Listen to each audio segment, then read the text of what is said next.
Uno de los conceptos más importantes de la teoría económica comprensiva es el de mercado. Un concepto que, igual como hicimos antes con el concepto de empresa, al que me referí en aplicaciones anteriores, lo reformulamos enteramente en correspondencia con la nueva estructura del conocimiento propia de esta teoría comprensiva y compleja. En las teorías económicas convencionales, el mercado es entendido como una organización constituida de parámetros y de variables, ofertas, demandas, precios, productos, tasas de interés, tipos de cambio, etc., que se regulan automáticamente buscando equilibrios conforme a un conjunto de leyes del mercado del siguiente tipo. Si baja la tasa de interés, disminuyen los ahorros y sube la inversión y el gasto. Eso correspondería, se afirma, a la racionalidad económica natural del mercado. En la teoría económica comprensiva no negamos que si baja la tasa de interés, disminuye el ahorro y sube el gasto y la inversión. Pero proporcionamos de ese hecho una explicación diferente. Decimos que si ocurre así, no es por una ley natural objetiva que busque equilibrios, sino porque un alto porcentaje de los agentes económicos funciona actualmente conforme a una lógica determinada. Pero si las personas y las empresas, afectadas por cualquier circunstancia, decidieran modificar su comportamiento, esa supuesta ley del mercado dejaría de funcionar. Las llamadas leyes del mercado, afirmamos en la teoría económica comprensiva, son solamente efectos del comportamiento relativamente homogéneo, estandarizado de las personas en un contexto social, jurídico, político y cultural determinado, en el que predomina una cierta orientación colectiva. Responden esas supuestas leyes a comportamientos que se han generalizado en el contexto del que en la teoría económica comprensiva llamamos mercado determinado, predominante.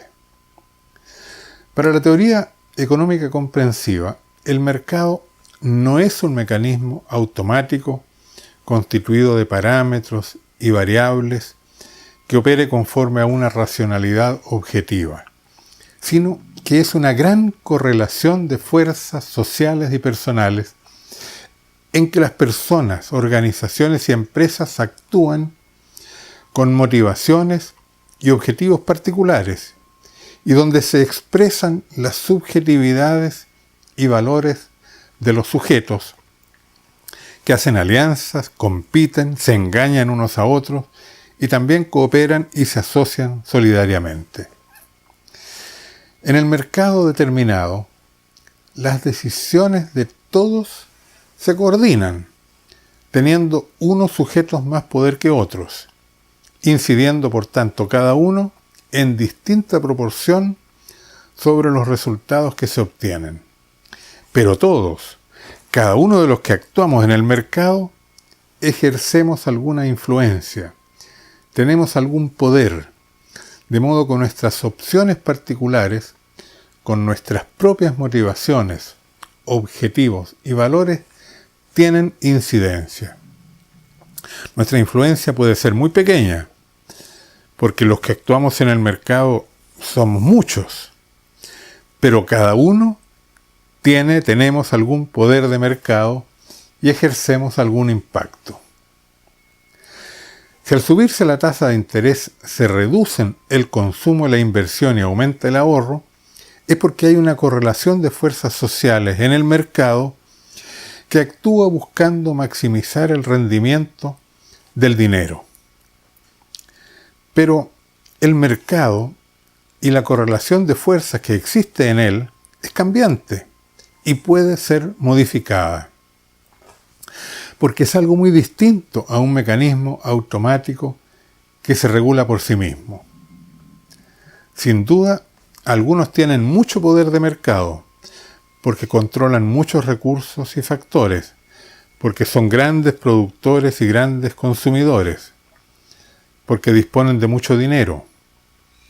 Y otros tienen poco poder de mercado en proporción a lo que tienen y a lo que hacen. Pero todos tenemos algún poder de mercado en la medida en que participamos en él. Y podemos ampliar nuestro poder e influencia, como hacen por ejemplo los trabajadores al formar sindicatos, los consumidores al organizarse, los trabajadores empresarios al formar cooperativas, etc. Ahora bien, si comprendemos que el mercado es una gran correlación de fuerzas personales y sociales y que está determinado política y culturalmente, podemos actuar organizadamente y con mayor o menor eficacia para cambiar esa correlación de fuerzas. Podemos hacer que el mercado sea más democrático y menos concentrado. Democratizar el mercado, sostenemos en la teoría económica comprensiva, consiste en hacer que las personas, los trabajadores empresarios, los consumidores inversores y las pequeñas unidades económicas tengan mayor presencia y más poder e incidencia en la economía, coordinándose horizontalmente en sus decisiones.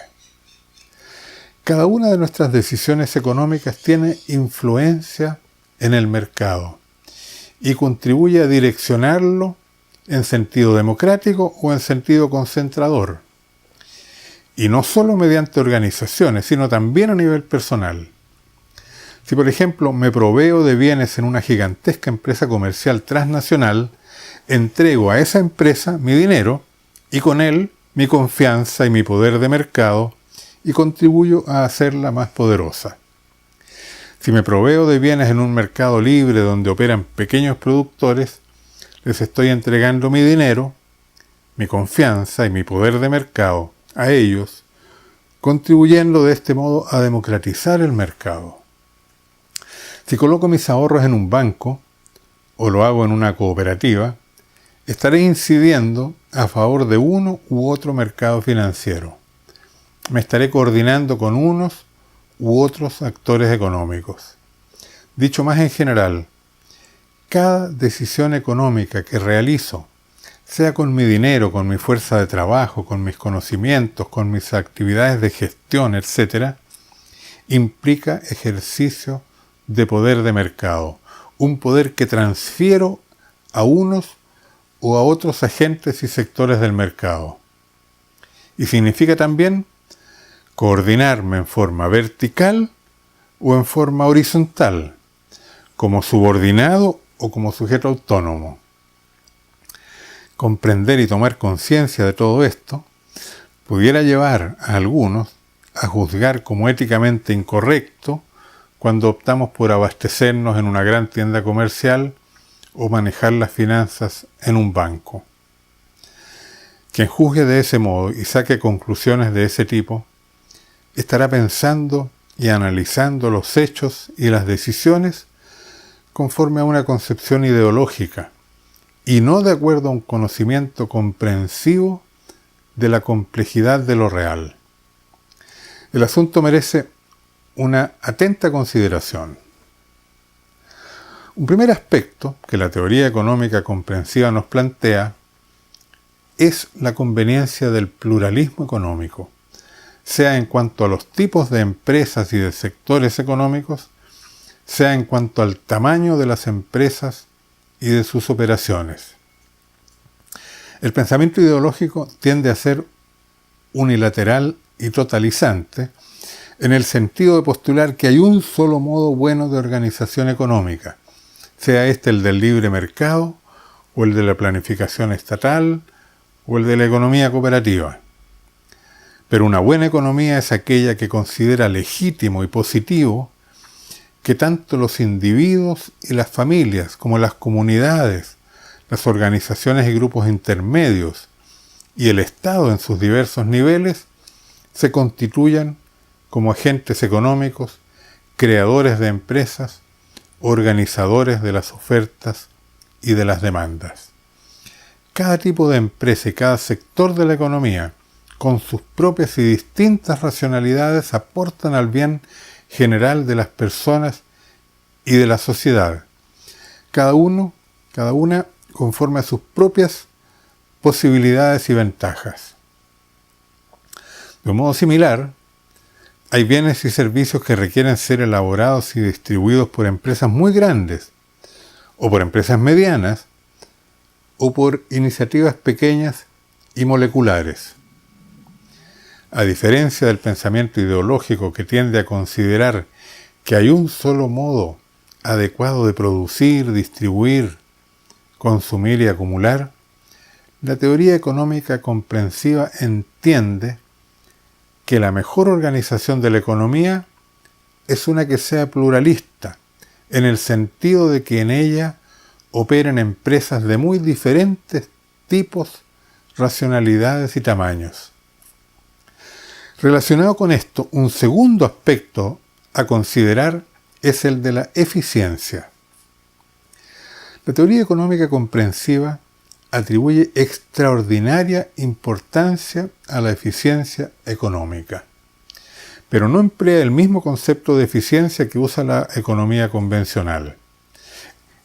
En ella, en la economía convencional, la eficiencia de una empresa se concibe en términos monetarios como la diferencia entre los costos de producción y los ingresos que recaba la empresa por la venta de lo producido.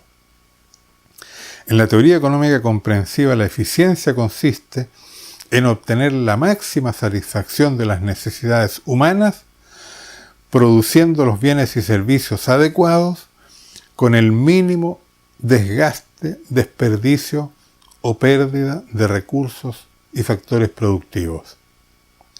Ello requiere que se cumplan muchas condiciones, que no es el momento de analizar aquí. Lo importante en relación al tema que estamos abordando es comprender que la eficiencia es una exigencia y un valor moral de primer orden, porque toda ineficiencia implica alguna menor satisfacción de necesidades humanas y alguna pérdida de recursos que debemos cuidar y aprovechar del mejor modo, especialmente en un mundo como el actual, en que hay tantas necesidades humanas insatisfechas y tanta pérdida de recursos naturales y humanos.